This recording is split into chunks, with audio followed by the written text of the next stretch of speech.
Hello বন্ধুরা, welcome to my YouTube channel Sumana Das tutorial. তোমরা যারা চ্যানেলটিকে এখনও সাবস্ক্রাইব করো অবশ্যই চ্যানেলটিকে সাবস্ক্রাইব করে পাশে থেকো। তো তোমরা যারা ক্লাস 3তে পড়ছো অর্থাৎ তৃতীয় শ্রেণীতে পড়ছো, তোমাদের স্বাস্থ্য ও শরীর শিক্ষার 3rd ইউনিট টেস্টের প্রশ্নপত্রটি দেখে নাও। প্রথম রয়েছে সঠিক উত্তরের মাথায় টিক দাও। কন্যাশ্রীর প্রকল্পটি ভারত না পশ্চিমবঙ্গ সরকার চালু করেছেন? উত্তর হবে পশ্চিমবঙ্গ। শিশুরা খেলার জন্য সর্বদা সড়ক না পার্ক ব্যবহার করবে? উত্তর হবে পার্ক। কোষ্ঠকাঠিন্য হলে পায়খানা খুব শক্ত না নরম হয়ে যায়? উত্তর হবে শক্ত। হাতের উপর দাঁড়ানো জিমন্যাস্টিকে দু হাত কানের না কোমরের পাশ দিয়ে উপরে তুলতে হবে? উত্তর হবে কানের। বছরে অন্তত দুবার না একবার পানীয় জল পরীক্ষা করতে হবে? উত্তর হবে একবার। মোটরসাইকেল চালানোর সময় মাথায় ড্যাশ পরা উচিত? উত্তর হবে হেলমেট পরা। রাস্তার কখনোই খাওয়া উচিত নয় ড্যাশ ঢাকা খাবার। বন্যার সময় সবচেয়ে ড্যাশ জায়গায় আশ্রয় নিতে হবে? উঁচু। বমি হলে রোগীকে ঘন ঘন খেতে দিতে হবে ওআরএস জল। পথ নিরাপত্তার স্লোগানটি কি? Safe drive safe life. সঠিক উত্তরের পাশে সত্য হলে সত্য আর ভুল হলে মিথ্যা লিখতে হবে। প্রথম কি বলেছে? খাবার সবসময় গিলে খাওয়া উচিত, এটা হবে মিথ্যা। শাকসবজি কাটার পর ধুলে তার খাদ্যগুণ নষ্ট হয়ে যায়, সত্য। শাকসবজি ধুয়ে কাটলে তার খাদ্যগুণ বজায় থাকে। কোষ্ঠকাঠিন্য তন্তু বা পিঁপড়ে জাতীয় খাবার খাওয়া যাবে, এটা হচ্ছে মিথ্যা।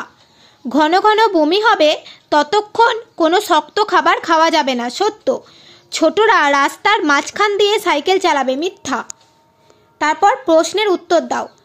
খোখো খেলার ক্রিয়াকৌশলকে প্রধানত কয় ভাগে ভাগ করা যায়? খোখো খেলার ক্রিয়াকৌশলকে প্রধানত দুটি ভাগে ভাগ করা যায়।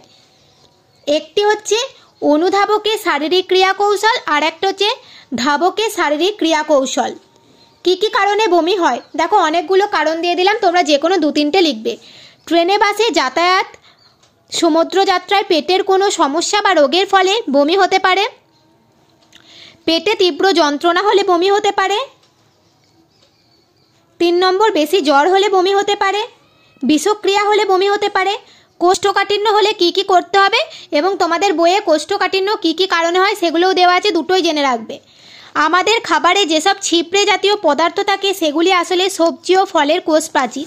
এই ছিপড়ের মধ্যে অদ্রাব্য ছিপড়ে অপরিবর্তিত রূপে ক্ষুদ্রান্ত থেকে বৃহদন্ত ঢোকে আর এদের জল ধারণের ক্ষমতা বেশি হওয়ার ফলে তা সহজেই মল হিসেবে বেরিয়ে আসে। অধিক পরিমাণে ফল শাকসবজি খেতে হবে, প্রতিদিন নিয়মিত পায়খানায় যেতে হবে। পরবর্তী আছে জল সংরক্ষণের জন্য তুমি কি কি উপায় অবলম্বন করবে? ব্যবহারের পর জলের কল ভালো করে বন্ধ করতে হবে। বৃষ্টির জল ধরে রেখে তা বিভিন্ন কাজ যেমন গাছপালায় জল দেওয়া, গাড়ি ধোয়া ইত্যাদিতে ব্যবহার করতে হবে। রাস্তা পারাপার করার জন্য তুমি কি কি সতর্কতা অবলম্বন করবে? তোমাদের বইয়ের কার্ড 54তে দেখবে দেওয়া আছে, যে কোনো 2-3টে লিখবে। শুধুমাত্র জেব্রা ক্রসিং দিয়ে রাস্তা পারাপার করবে। অনিয়ন্ত্রিত জেব্রা ক্রসিংয়ে রাস্তা পার হওয়ার প্রথম অধিকার পথচারীর। ছোটরা রাস্তার মাঝখানে সাইকেল চালাবে না। সড়কের ওপর দিয়ে কখনো ঘুড়ির পেছনে দৌড়াবে না। এইরকম 2-3টে পয়েন্ট তোমরা লিখবে। এই গেল তোমাদের ক্লাস 3 অর্থাৎ তৃতীয় শ্রেণীর 3rd ইউনিট টেস্টের স্বাস্থ্য ও শরীর শিক্ষা বিষয়ের প্রশ্নপত্র।